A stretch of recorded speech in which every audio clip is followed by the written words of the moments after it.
Good evening, faculty, parents, and fellow graduates.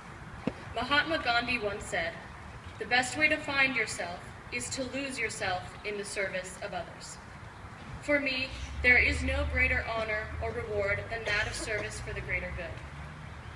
I believe that each of us have a moral obligation to help those in need. This responsibility cannot be left to any one individual. It belongs to us all.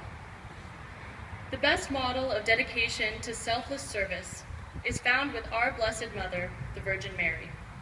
She was chosen by God to bring Christ into the world. She had the overwhelming responsibility of educating him and raising him. Mary taught Jesus the importance of always being empathetic and understanding of the circumstances of his fellow man. She too taught Jesus to be merciful, to be just, and to be humble, because only with these attributes could he truly serve humanity. Exalted as a model for faith and charity, for motherly love, and for the regeneration of mankind, our Blessed Mother is considered the handmaiden of the Lord. But I consider her to be the handmaiden for humanity, for she gave of herself, body, heart, and soul, for the greater good. As Catholics, we believe that Mary, as our mother, is a role model to be imitated. We should try to emulate her in acts of kindness and compassion in service to our fellow human beings. The person who taught me this most clearly is my own mother. Growing up, my personal playground was the Amnesty International office where my mother worked. There, I learned about how to effect real change in the world. I was lucky enough to learn this at an early age. My mother inspired me and continues to inspire me to act with compassion and to have empathy for those who are suffering, both here and around the world. She has been a lifelong human rights activist who instilled in me the necessity for activism and service.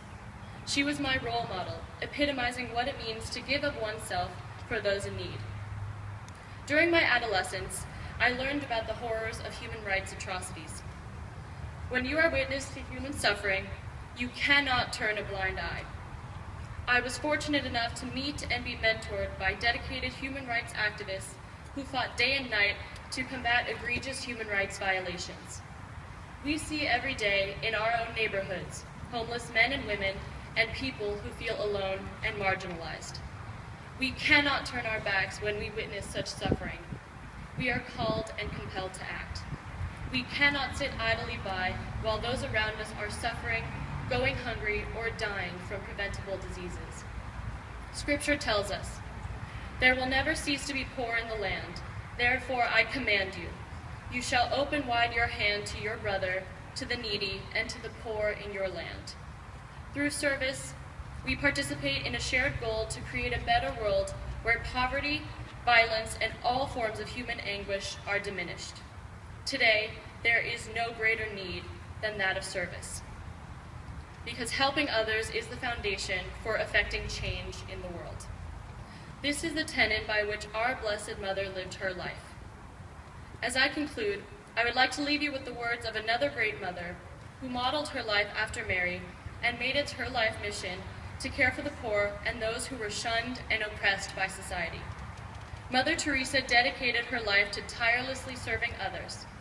She said, "The fruit of love is faith, the fruit of love is service, and the fruit of service is peace."